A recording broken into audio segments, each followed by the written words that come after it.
Hello friends, welcome to ஆனஸ் kitchen.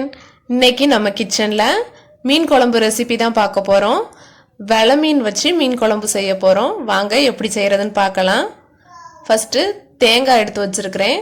குழம்புக்கு தேவையான அளவு எடுத்துக்கிடணும். நான் இன்னைக்கு 1/2 கப் அளவுக்கு எடுத்துருக்கிறேன். இது கூட கொஞ்சமாக ஜீரகம், அதுக்கப்புறம் சின்ன உள்ளி சேர்த்துக்கிட்டால் தான் மீன் குழம்பு ரொம்பவே டேஸ்ட்டாக இருக்கும். அதனால சின்ன உள்ளி கொஞ்சமாக எடுத்து சேர்த்துருக்குறேன்.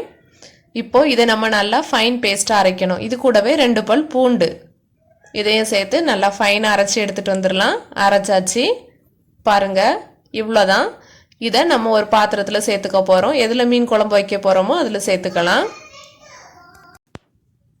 1/4 டீஸ்பூன் அளவுக்கு மஞ்சள் தூள், அதுக்கப்புறமா 2லேருந்து 2.5 டீஸ்பூன் அளவுக்கு மல்லித்தூள், அதுக்கப்புறமா காரத்துக்கு ஏற்ற மாதிரி மிளகாய்த்தூள்.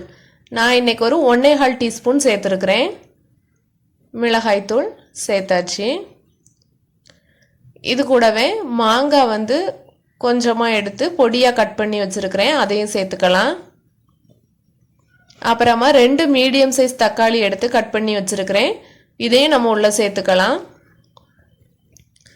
இவ்வளோதான். இப்போ தக்காளி எல்லாத்தையும் நல்லா பிசைஞ்சு எடுக்கணும். தக்காளி இப்படி முழுசாக போட்டால் நமக்கு குழம்பு டேஸ்ட் வராது. இது நல்லா இது மாதிரி கை வச்சு அழுத்தம் கொடுத்து நல்லா பிசைஞ்சு எடுத்துக்கோங்க. இதே மாதிரி எல்லா தக்காளியும் பிசைஞ்சிட்டு மசாலாவோட சேர்த்து நல்லா மிக்ஸ் பண்ணி எடுத்துக்கலாம். தேங்காய் மசாலா எல்லாம் ஒன்றோட ஒன்று நல்லா மிக்ஸ் ஆகட்டு. அப்போ தான் கட்டி கட்டியாக இருக்காது. நல்லா கை போட்டு அதனால் பிசைஞ்சு எடுத்துக்கோங்க. அப்படி இல்லைன்னா நீங்கள் மிக்சியில் தேங்காய் அரைக்கும் போதே மஞ்சத்தூள், மிளகாய்த்தூள், மல்லித்தூள் எல்லாம் சேர்த்து அரைச்சி எடுத்துக்கணும். தக்காளியை மட்டும் கை வச்சு பிசைஞ்சுனா போதும். அப்புறமா புளி தண்ணி, ஒரு சின்ன லெமன் சைஸ் புளி எடுத்து அதை கோவர வச்சுருக்கேன், அதையும் தண்ணியை எடுத்து சேர்த்துக்கலாம். நம்ம இதில் மாங்காய் சேர்த்துருக்கோம், அதனால் புளிப்பு இப்போ தெரியாது. குழம்பு வெந்த பிறகு தான் மாங்காயில் உள்ள புளிப்பும் குழம்புல இறங்கும். அதனால் புளி பார்த்து கவனமாக சேர்த்துக்கோங்க.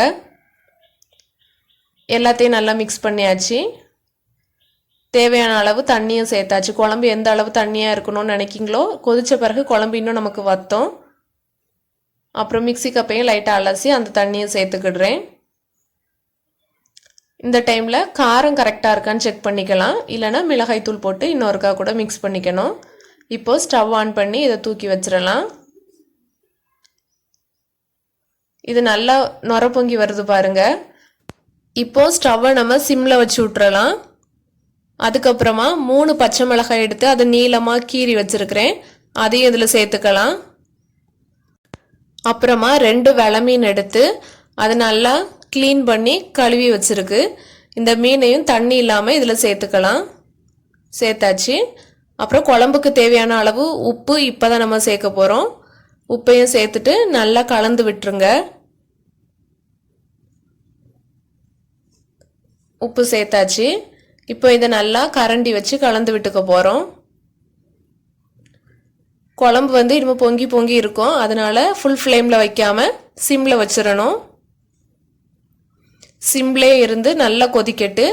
அப்புறமா அந்த மசாலாவோட பச்சை வாசனை எல்லாம் போகும். குழம்பு வற்றி நமக்கு கரெக்டாக ரெடியாகி கிடைக்கும்.